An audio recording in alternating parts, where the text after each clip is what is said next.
Hi, I just got off the phone with a client, a helps client who called me and said, Mr. Olson, I need your help. I'm in trouble. And I said, what's wrong?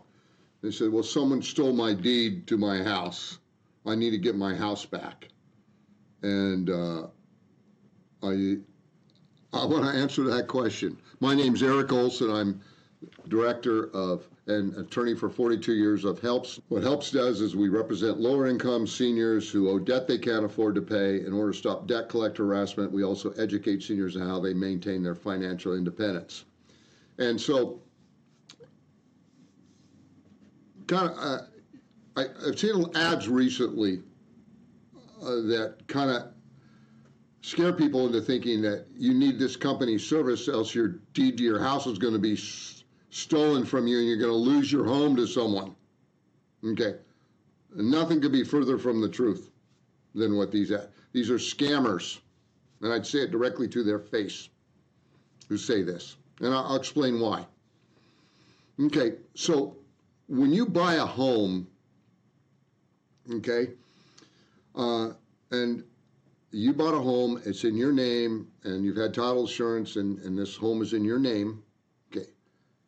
No one can steal the house from you by somehow doing the deed. See, when you buy a home, or to sell a home, you would have to sign your signature on a deed, and your signature would have to be notarized by someone. Your signature, you.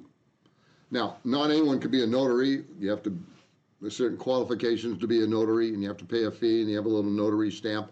And then when your signature's notarized, the notary puts down, looks at your ID, who you are, and stuff like that. And then, so documents that are involving real property, the sale of real property, are recorded in the county where the property is located. So if you go to sell a piece of property, you have to sign a deed that you're selling to John Doe, whoever you sell it to.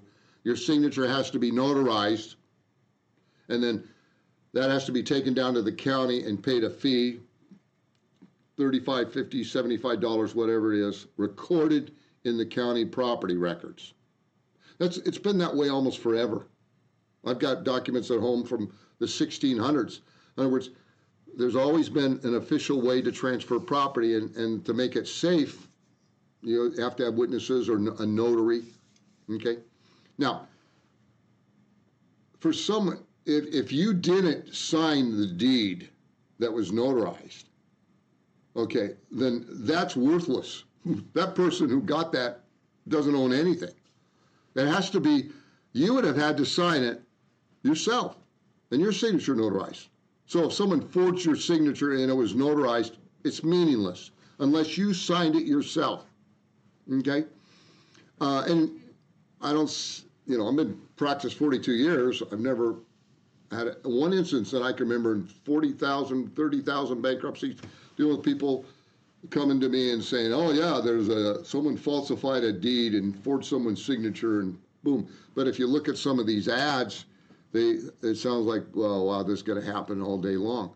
Now, I think where this may have came up is that there may have been in certain big cities some fraudulent deeds done that were done for someone to make money, but the person who actually owned the property, no, he didn't lose that property. That's still his property.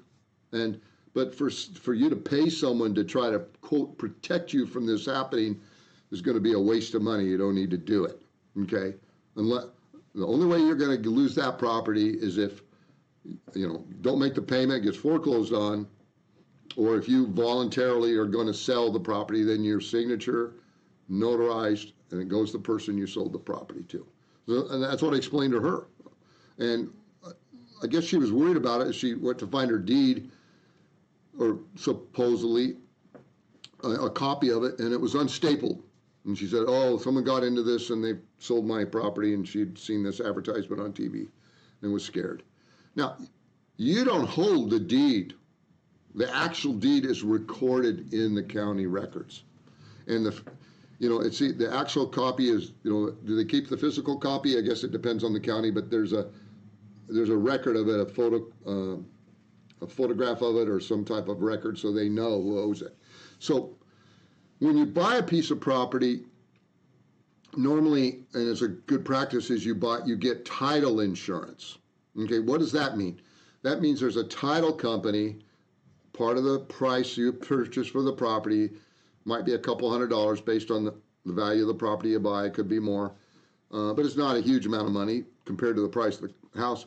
And then what happens is a title company, they look at the record in the county records to see that the property that you're buying is actually owned by the person who's selling it to you. And when you get that title insurance, that covers you in case you got defrauded or something happened, then the title company has to pay you. Now, the reason the title insurance is so cheap is because they never have to do it, because it just doesn't happen very often. They're very careful on how they research a property to make sure that the person that's selling it to you has the authority to sell it to you. So no, you don't need to buy insurance to block someone from trying to steal your home by forging your deed. In my opinion, it's a complete, total waste of money.